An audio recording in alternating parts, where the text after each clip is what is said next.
오늘은 호세아 14장 4절에서 6절까지 말씀 묵상하겠습니다. 호세아 14장 4절에서 6절까지 말씀 있습니다. 내가 그들의 반역을 고치고 기쁘게 그들을 사랑하리니 나의 진노가 그에게서 떠났음이니라. 내가 이스라엘에게 이슬과 같으리니 그가 백합화같이 피겠고 레바논 백향목같이 뿌리가 박힐 것이라. 그의 가지는 퍼지며 그의 아름다움은 감람나무 같고 그의 향기는 레바논 백향목 같으리니. 아멘.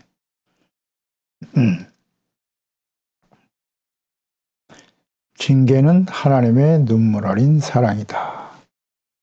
하나님께서는 지금 마지막을 향해 달려가는 하나님의 백성들, 아무리 하나님의 말씀을 전해도 회개하고 돌이키지 않는 하나님의 백성들을 향해서 마지막으로 외치고 계시죠. 하나님께로 돌아오라.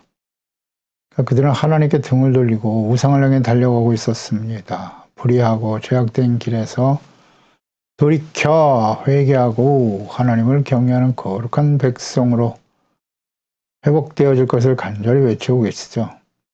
하나님께서는 언제든지 돌아오기만 하면, 즉 죄악된 길에서 돌이켜 하나님께로 나와 회개하고 용서받고 구원의 하나님의 인도하심을 따라 살아가는 하나님을 경외하는 거룩한 하나님의 백성으로 살아가기를 간절히 원하시지만 그들은 결국 하나님을 버리고 우상을 향해 달려갑니다. 그래서 아수르에 의해서 멸망의 길을 가게 되었습니다.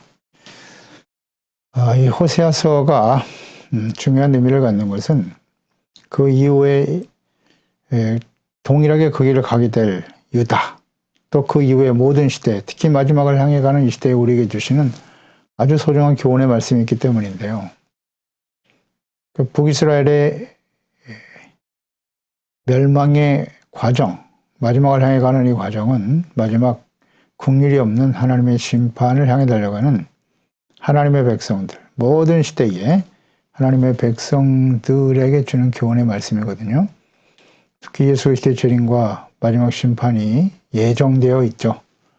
예언하신 대로 이루어지겠죠, 이 땅에. 이런 시대를 살아가고 있는 하나님의 자녀 백성들, 더욱 완고하고 교만하고 패역하죠. 그렇기 때문에 하나님께서는 말씀을 가지고 하나님께 돌아오라고 간절히 외치고 계세요. 하나님의 선지자들을 보내셔서 하셨던 모든 말씀들, 책망과 교훈의 말씀들이죠. 그래서 그 말씀 앞에서 죄를 깨닫고 용서받고 의롭다함을 얻는 거룩한 백성으로 살아가라고 하시는 하나님의 말씀에 순종하는 자들이 되어야 한다고 말씀하고 계시죠. 진실한 마음으로 자신의 불의와 악을 회개하고 용서를 구하라.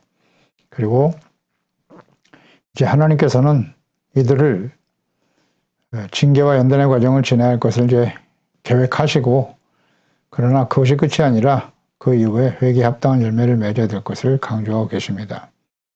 이어서 4절에 내가 그들의 반역을 고칠 것이다. 기쁘게 그들을 사랑할 것이다. 나의 진노가 그에게서 떠났음이니라. 이 말씀을 우리는 잘 묵상해야 됩니다.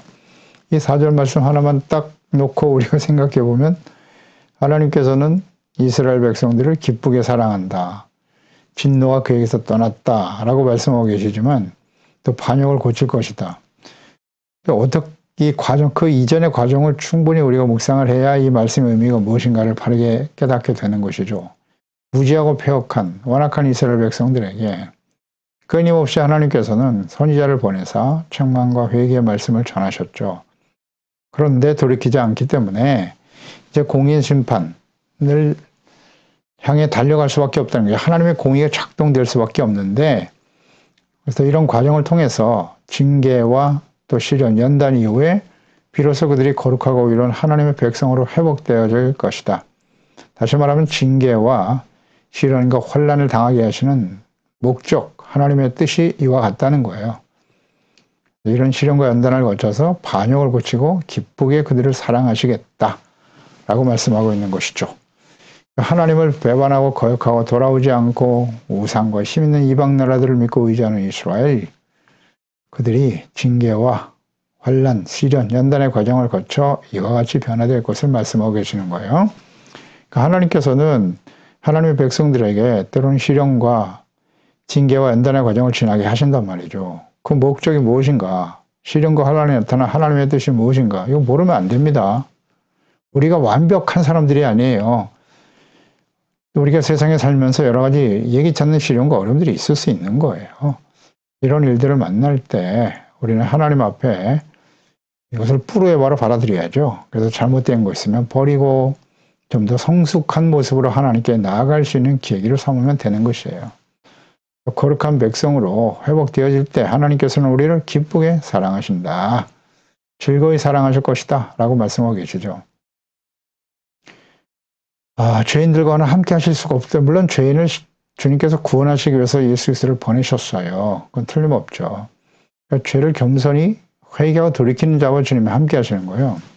끊임없이 그 죄악된 길에서 벗어나라고 외치고 계시지만 돌이키지 않거든요.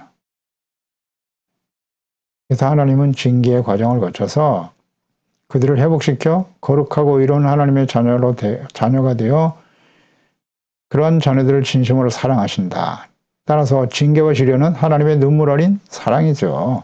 사랑이 동기가 되어 이와 같은 과정을 이루게 하시는 것입니다.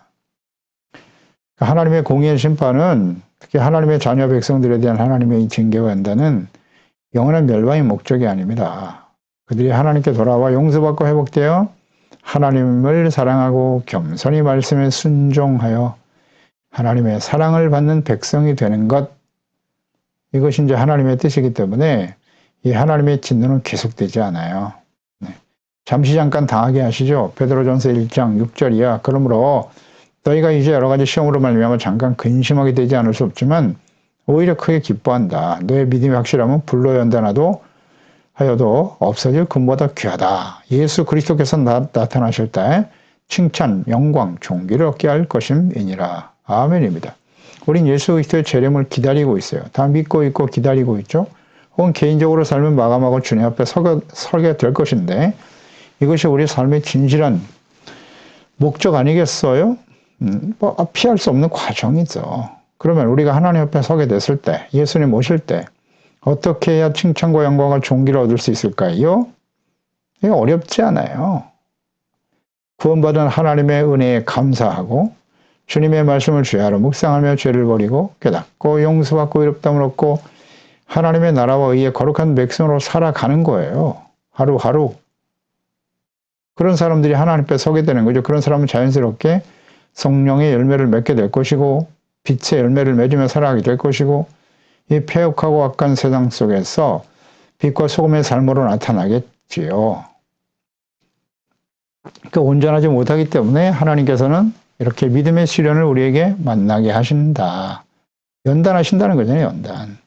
그래서 금보다 더 귀한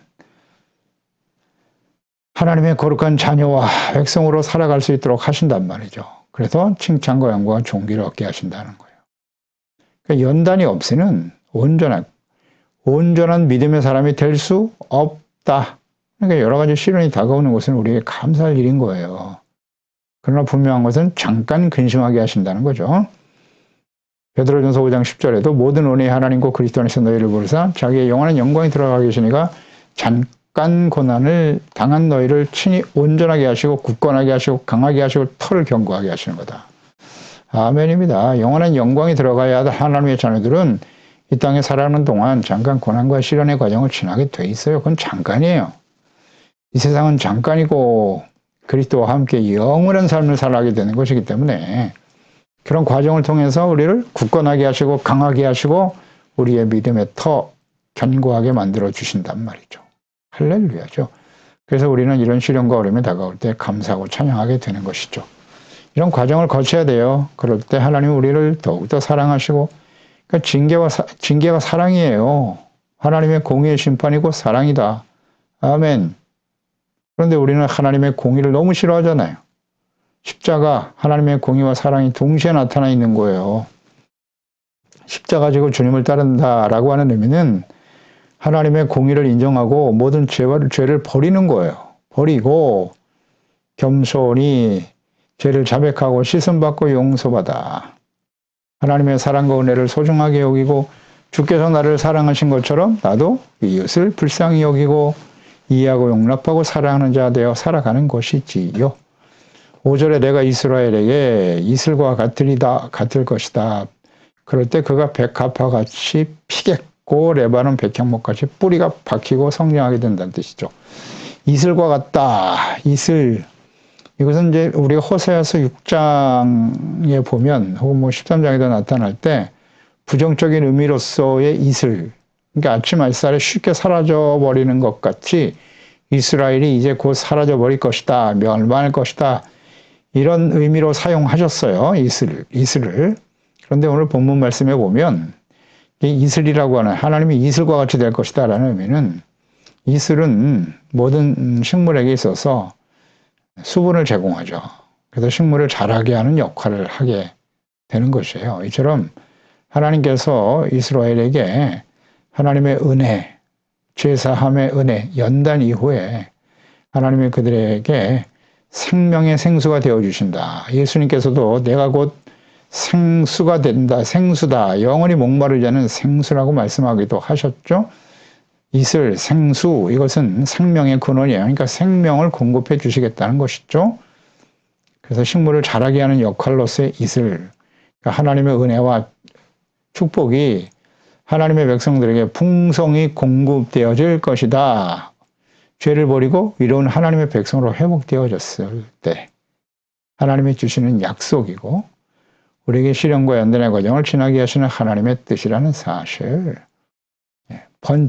이슬은 번성하게 되는 거예요.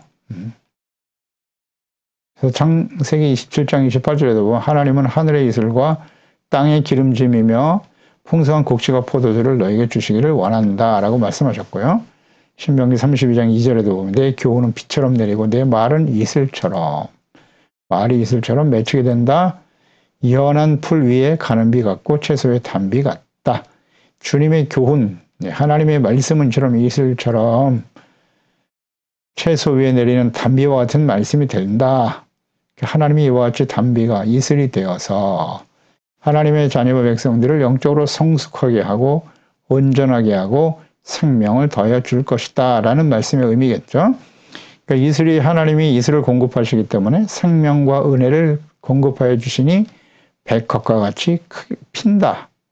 백합과 같이 필 것이다. 백합. 네. 이스라엘 백성들에게 있어서 쉽게 찾아볼 수 있는 아름다운 꽃이죠. 이 꽃은 이스라엘이 지난날의 죄를 회개하고 돌아오게 되어질 때 하나님의 축복으로 아름답고 향기롭게 변화될 것이다. 라는 하나님의 뜻이죠. 이와 같은 목적을 가지고 증거와 실현의 과정을 지나게 하신다는 거예요. 예수님께서도 들에 핀 백합화를 예로 들어 설명을 하셨죠. 마태복음 6장 28절에 이렇게 염려하며 살아갈 수밖에 없는 사람, 하나님의 자녀들에게 28절에 또 너희가 어찌하여 의복을 위하여 염려하느냐. 들의 백합화가 어떻게 자라는가 생각해보라. 수고도 아니하고 길쌈도 아니하느니라. 그러나 내가 너에게 말하노니 솔로몬의 모든 영광으로도 입은 것이 이 꽃 하나만 갖지 못했다. 오늘 있다가 내일 아궁이에 던지는 들풀도 하나님이 이렇게 입히시는데 하물며 너희들이 까보냐. 믿음이 작은 자들아. 그러므로 염려에 이르기를 무엇을 먹을까 입을까 마실까 하지 말라고 하셨죠. 그러니까 들에 핀 백합화를 아름답게 입히시는 하나님. 그 하나님이 이 세상보다 가장 소중한 하나님의 형상대로 지음받은 하나님의 아들 그리스도를 십자가에 못 박기까지 사랑하신 하나님의 자녀들을 입히시지 않겠느냐. 그러므로 염려하지 말라고 하시는 거예요. 이 솔로몬이 영광이 이 들에 피게 하신 백합화보다 아름답지 못했다라고 말씀하죠. 그렇습니다. 이 솔로몬이 부와 영광을 한 몸에 누리며 살았습니다만은 그 결과가 어떻습니까? 하나님을 버렸죠. 우상 숭배하고 악을 행하고 성전에 우상 세고 인생을 마감했어요. 그게 아름다운 인생이 아닙니다. 처음 시작할 때 겸손하고 하나님을 사랑하여 일천 번제와 제사를 드리면서 하나님 앞에 긍휼과 자비를 구하고 겸손을 구하고 지혜로운 마음을 구하고 하나님을 경외하는 거룩한 하나님의 자녀 백성으로 살아가기를 소망했던 그 모습이 아름다운 것이죠. 하나님께서 이처럼 아름답게 백합화처럼 아름답게 하신다. 백합처럼 이슬 하나님의 생명과 은혜를 공급해 주심으로써 정말 아름답고 복된 삶으로 변화시켜 주실 것이라는 뜻이겠죠. 잘 생각해 보세요. 백합과 같이 아름다운 인생이 뭐냐? 솔로몬이 누렸던 부와 영광, 부귀영화입니까? 아닙니다. 그런 의미가 아니에요. 의롭고 거룩한 하나님의 자녀로 살아가는 것이 가장 아름다운 인생이다. 하나님을 믿고 의지하며 살아가는 들에 핀 백합화와 솔로몬의 영광을 비유하셨잖아요. 그러니까 무엇을 먹을까 입을까 염려하며 살아가는 이방인과 같은 하나님이 없는 사람들의 모습이 아니라 하나님의 나라와 일을 먼저 구하는 외롭고 진실된 겸손히 하나님을 믿고 의지하는 삶을 살아가는 것이 그것이 아름다운 인생이다. 이게 백합화와 같이 된다는 의미 아니겠어요? 그 다음 꽃이 핀 다음에 백향목이 그 뿌리를 레바논의 백향목과 같이 뿌리가 굳어지고 길게 될 것이다. 백향목은 엄청나게 크게 자라는 나무인 만큼 그만큼 뿌리도 땅에 깊이 박혀 있죠. 그러니까 이 공의의 심판을 거쳐 연단을 받은 이스라엘이 백향목과 같이 아름다운 꽃으로 피고 또 뿌리가 견고하여 크게 성장하게 될 것이다 라는 의미의 말씀인 거죠. 시편 92편 12절에 의인은 종려나무같이 번성하고 레바논의 백향목같이 성장하리로다.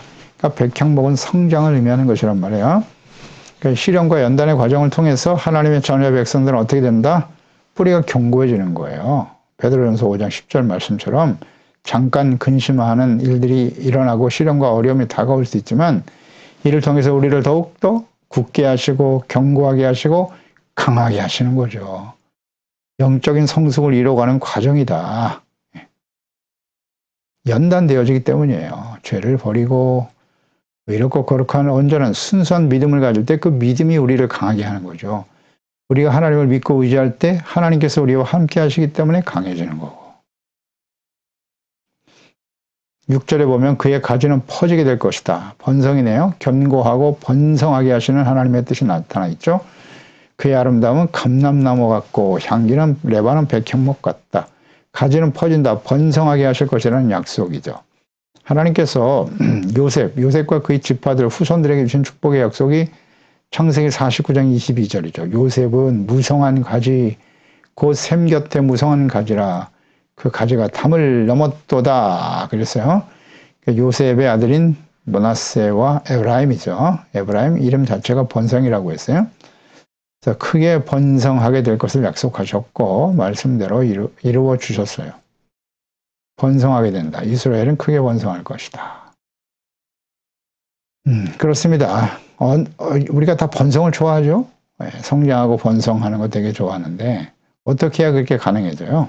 하나님과 올바른 관계, 또 하나님의 거룩한 백성으로서의 정체성을 잘 지켜갈 때 하나님이 주시는 약속이에요. 예수님께서도 포도나무와 가지의 비유를 통해 말씀하셨죠. 요한복음 15장 5절에 나는 포도나무고 너희는 가지다. 그가 내 안에 내가 그 안에 거하면 사람이 하는 열매를 맺게 된다. 그러나 나를 떠나서 너희가 아무것도 할 수 없다고 하셨어요. 예수 그리스도가 우리 안에 우리가 주님 안에 혹은 너희가 내 안에 거하고 내 말이 너희 안에 거할 때 하나님의 말씀을 듣고 지켜 순종하는 삶이겠죠? 그러면 너희가 많은 열매를 맺게 되고 그럴 때 내 아버지께서 영광을 받으시고 너희가 내 제자가 될 것이라는 말씀도 하셨죠. 가지, 열매, 그리스도 안에서 그리스도 또 주님의 말씀 안에서 성령 안에 있을 때 이런 열매를 맺게 되는 거예요. 우리 스스로는 하나님을 떠나서는 말씀을 떠나서는 그리스도를 떠나서는 절대 열매가 없어요. 그런데 하나님의 자녀의 백성들이 북이스라엘 그 당시 하나님의 백성들이 하나님을 멀리 떠났어요. 배반하고. 그러니 이런 열매를 맺을 수가 있나. 번성할 수가 없는 거예요.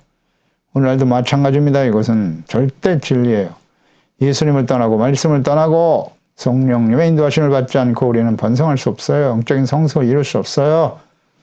약한 원수마귀는 끊임없이 유혹하지요. 하나님 없이 말씀 없이도 세상에서 번성하고 성공하고 잘 살 수 있다고 거짓입니다. 거짓이에요. 그리고 불의를 일삼고 악을 행합니까? 그럴 수는 없죠. 여기에 대한 분명한 이해가 깨달음이 있어야 되는 거예요. 그래서 예수님 안에 성령 안에 있을 때 하나님이 주시는 풍성한 은혜와 복을 누리되 의가 수반된 성령의 열매가 우리의 인격 속에 나타날 때 그게 진정한 복인 것이에요. 그럴 때 감람나무와 같이 아름답게 될 것이다. 감람나무와 같이 아름답다. 영적인 성숙, 또 삶에 하나님이 주시는 번성과 복을 누리되 감람나무는 이스라엘에 있어서 무화과와 함께 매우 귀중한 나무 있죠.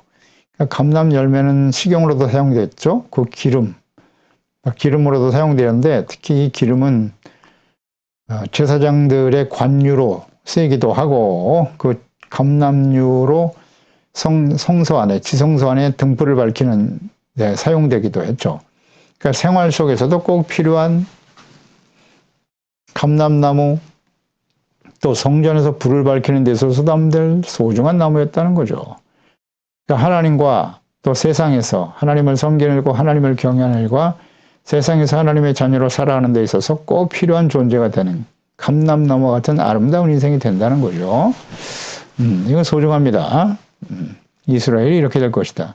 그러니까 하나님과 사람 앞에 귀히 여김을 받는 사람이 된다는 뜻이에요. 그렇습니다. 꼭 필요한 존재니까요. 네, 그렇습니다. 이 세상에는 꼭 필요한 존재가 있고 있으나 마나한 존재가 있고 있어서는 안 될 존재가 있다고 정리할 수 있겠죠? 자, 그럼 우리는 가정에서 내가 속한 사람들과의 관계 속에서 꼭 필요한 사람인가요? 있어야 할 사람일까요? 잘 생각해 보세요. 하나님의 말씀을 버리고 의와 거룩함을 상실해버린 하나님의 자녀 어떻게 될까요? 빛과 소금이라고 주님께서 말씀하시면서 너희 소금이 그 맛을 잃으면 어떻게 된다고요? 밖에 버려지는 거예요. 쓸모없는 존재가 되죠. 그래서 발에 밟히는 자가 되는 거예요. 감람나무와 같이 된다고 하는 것은 하나님과 사람 앞에 꼭 필요한 은총과 귀중히 여김을 받는 사람이 된다는 뜻이에요. 이렇게 회복되기를 주님 원하세요. 잠언서 3장 3절로 4절이죠. 인자와 진리가 내게서 떠나지 말게 하라. 인자, 자비와 긍휼, 진리, 하나님의 말씀, 예수 그리스도, 그것을 내 목에 매며 내 마음판에 새겨라. 마음이 중요하겠죠? 하나님의 말씀을 주야로 묵상하면서 그 말씀대로 지켜 순종하라. 그리하면 내가 하나님과 사람 앞에서 은총과 귀중히 여김을 받으리라. 아멘. 세상에서 출세하고 성공하라. 그리하면 은총과 귀중히 여김을 받는다? 아니에요. 인자와 진리, 하나님을 사랑하고 이웃을 사랑하고 주님께서 우리를 사랑하신 같이 우리도 서로 사랑하며 진리의 말씀을 쫓아 순종하고 따르는 거룩한 하나님의 백성으로 살아가는 거죠. 그런 사람들이 은총과 귀중히 여김을 받는 거예요. 빛과 소금으로 살아가는 사람들, 그렇지 않나요? 그런 인생이 되기를 원하셔서 이런 징계와 시련, 때로는 공의의 심판을 허락하시는 겁니다. 그의 향기는 레바논 백향목 같게 될 것이다. 그러니까 회개한 이스라엘이 연단을 받아 거룩한 하나님의 백성으로 회복되고 영적으로 성숙하여 향기를 말씀하셨네요. 향기가 매우 중요하죠. 하나님 앞에 또 모든 사람들 앞에 향기로운 생명의 향기를 바라게 하실 것이다. 이것이 징계의 목적이란 말이죠. 그 성숙하고 거룩한 하나님의 백성, 그리스도인들을 향해서 그리스도의 향기다라고 말씀하고 있죠. 고린도후서 2장 15절이야. 우리는 예수 믿고 구원받는 자들에게나 망하는 자들에게나 하나님 앞에서 그리스도의 향기다. 그리스도의 향기다. 이 사람에게는 사망으로부터 사망이 이르는 냄새가 될 것이고 저 사람에게는 생명으로부터 생명이 이르는 냄새다. 누가 이 일을 감당하리요? 그랬습니다. 우리는 예수 그리스도를 믿고 구원받은 하나님의 자녀들은 끊임없이 삶을 통해서 빛과 소금으로 주의 영광의 빛을 나타내야 될 사람들이고 복음을 전파하고 증거해야 될 사람들인데 우리의 삶을 통해서 함께하는 모든 사람들에게 믿고 받아들이는 사람이 있겠죠? 그럴 때 생명과 구원을 얻게 되는 것이고 구원을 받는 자들에게나 망하는 자들, 그러니까 우리와 함께하는 사람들 중에 구원받는 사람이 있고 망하는 사람이 있다는 거예요. 그러니까 복음을 듣고 믿어 따르지 않으면 사망에 이르게 될 것이고 또 예수 그리스도를 믿고 구원받게 되면 그들에게는 생명에 이르는 냄새가 될 것이다 라는 의미죠. 이 일을 누가 감당할 것이냐라고 말씀하고 있는데요. 자 보세요. 하나님의 자녀와 백성과 함께 살아가는 사람들에게 우리는 뭔가 향기가 되고 있단 말이죠. 근데 그 향기가 사망의 향기가 될 수도 있고 생명을 주는 향기가 될 수도 있단 말이죠. 그런데 당시에 북이스라엘 백성들 또 모든 시대에 하나님을 반역하고 배반하고 악을 행하며 살아갔던 하나님의 백성들은 무슨 향기를 바라고 있었나요? 사망의 향기가 되었다는 거죠. 사망의 향기가. 또 당시에 왕과 지도자들, 제사장들이 있었어요. 어떻게 했나요? 모든 사람들을 사망으로 이끌어가는 사망의 향기가 되었잖아요. 거짓 선지자들, 부패한 제사장들, 우매하고 어리석은 왕들. 그래서 하나님의 아들 그리스도를 이 땅에 보내신 거예요. 왕으로, 그리스도 왕으로, 참된 선지자로, 제사장으로 보내신 것이죠. 그래서 예수 그리스도를 믿고 따르면 생명의 향기가 되는 것이죠. 생명과 구원의 은혜를 누리게 되는 것입니다.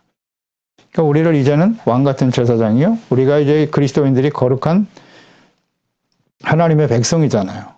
그러니까 우리와 함께하는 사람들을 통해서 우리가 예수 그리스도 안에서 성령님의 인도하심을 따라 성령의 열매를 맺고 빛과 소금으로 살아갈 때 우리와 만나는 사람들에게는 그리스도 생명의 향기가 될 것이지만 우리가 하나님의 이름을 부르고 예수 그리스도의 이름을 부르고 뭐 종교적인 의식과 예배의 모습은 가지고 있지만 우리가 과거에 이 당시에 북이스라엘 백성들 혹은 과거의 이스라엘 백성들처럼 외식하는 자가 되거나 하나님의 이름을 부르고 있지만 여전히 육체의 욕심을 따라 교만하고 완고하고 우매한 백성으로 살아간다면 우리와 함께 살아가는 사람들이 우리로 인해서 생명이 아니라 사망에 이르게 된다는 거예요.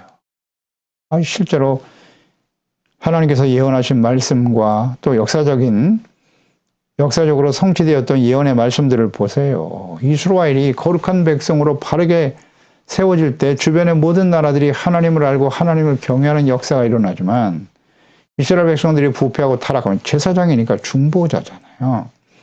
이 역할을 다하지 못하기 때문에 이스라엘 자신도 멸망의 길을 갈 뿐만 아니라 주변에 있는 모든 나라들이 다 같이 하나님 앞에 심판을 받는 거예요. 이 이스라엘이 생명의 향기가 아니라 사망의 향기가 되어버렸다는 것을 우리는 성경을 통해서 역사를 통해서 확인할 수 있지 않습니까? 오늘날도 마찬가지예요.